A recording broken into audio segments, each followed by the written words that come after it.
nom du Père, du Fils et du Saint-Esprit, un seul Dieu, Amen. Chers fidèles, aujourd'hui c'est le premier dimanche du Grand Carême, le dimanche des trésors. Comme introduction, la première étape des épreuves est l'attachement. Dieu nous demande de ne pas nous attacher aux trésors éphémères de ce monde et en général à tout ce qui pourrait nous éloigner de Dieu. Au contraire, il nous incite à nous occuper du trésor éternel. Dans l'évangile de l'office de la Sainte Liturgie, Matthieu 6, notre Seigneur Jésus nous dit « Ne vous amassez pas de trésors sur la terre où les mythes et les vers font tout disparaître, où les voleurs percent les murs et dérobent, mais amassez-vous des trésors dans le ciel où ni les mythes ni les vers ne font de ravages, où les voleurs ne percent ni ne dérobent. Car où est ton trésor ? Là aussi sera ton cœur. Nul ne peut servir deux maîtres. Ou bien il haïra l'un et aimera l'autre, ou bien il s'attachera à l'un et méprisera l'autre. Vous ne pouvez servir Dieu et l'argent. Il nous dit encore dans le même chapitre biblique, « Voilà pourquoi je vous dis, ne vous inquiétez pas pour votre vie de ce que vous mangerez, ni pour votre corps de quoi vous le vêtirez. La vie n'est-elle pas plus que la nourriture et le corps plus que le vêtement? Regardez les oiseaux du ciel. Ils ne sèment ni ne moissonnent.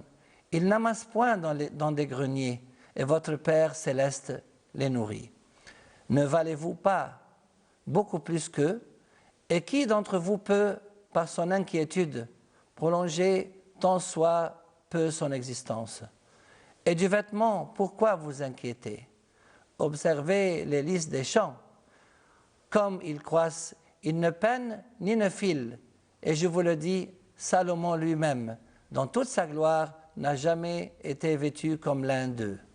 Si Dieu habille ainsi l'herbe des champs, qui est là aujourd'hui et qui demain sera jetée au feu, ne fera-t-il pas bien plus pour vous, gens de peu de foi?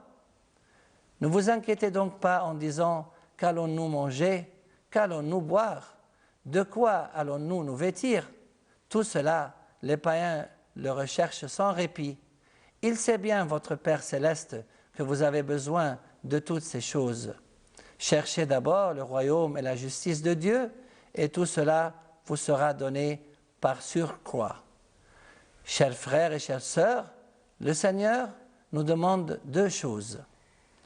La première, que nous nous attachions au trésor céleste qui est Dieu et non au trésor terrestre qui est l'argent. La deuxième chose, il nous demande aussi de lui faire confiance, de ne pas nous inquiéter pour notre vie terrestre et nos besoins et de chercher d'abord le royaume et la justice de Dieu. Et c'est pour cela que la Sainte Bible nous propose de nous attacher à 5 trésors qui peuvent nous mener au royaume de Dieu. Le premier, c'est le bon trésor du cœur. L'homme bon, du bon trésor de son cœur, tire le bien, et le mauvais, de son mauvais trésor, tire le mal, car ce que dit la bouche, c'est ce qui déborde du cœur. Il est important de ne pas laisser les mauvais sentiments envahir notre cœur.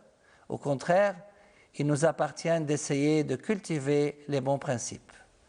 Le deuxième trésor, c'est le trésor de la sagesse et de la connaissance.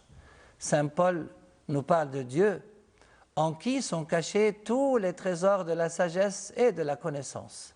Pour obéir et pour obtenir la sagesse, Saint Jacques nous dit, si la sagesse fait défaut à l'un de vous, qu'il la demande au Dieu qui donne à tous avec simplicité et sans faire de reproche, elle lui sera donnée.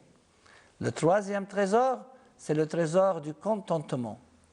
C'est un grand trésor dans la maison du juste. Et quel est ce trésor? Saint Paul nous dit, oui, elle est d'un grand profit, la piété, pour qui se contente de ce qu'il a.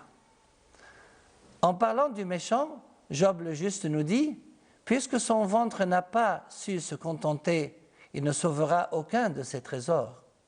Le quatrième trésor, c'est le trésor de la crainte du Seigneur. La sagesse, la connaissance et la crainte du Seigneur tel sera son trésor. Et pourquoi la crainte du Seigneur est-elle si importante? Salomon le sage nous donne la réponse en disant « La crainte du Seigneur mène à la vie, et comblé, on passera des nuits sans la visite du malheur. » Le cinquième trésor, c'est le trésor qui consiste à donner aux pauvres. Jésus dit au jeune homme riche, « Si tu veux être parfait, va, vends ce que tu possèdes, donne-le aux pauvres, et tu auras un trésor dans les cieux, puis viens, suis-moi. » Saint Paul nous confirme ce que le Christ a dit concernant celui qui donne aux pauvres. Il a distribué, il a donné aux pauvres, sa justice demeure à jamais.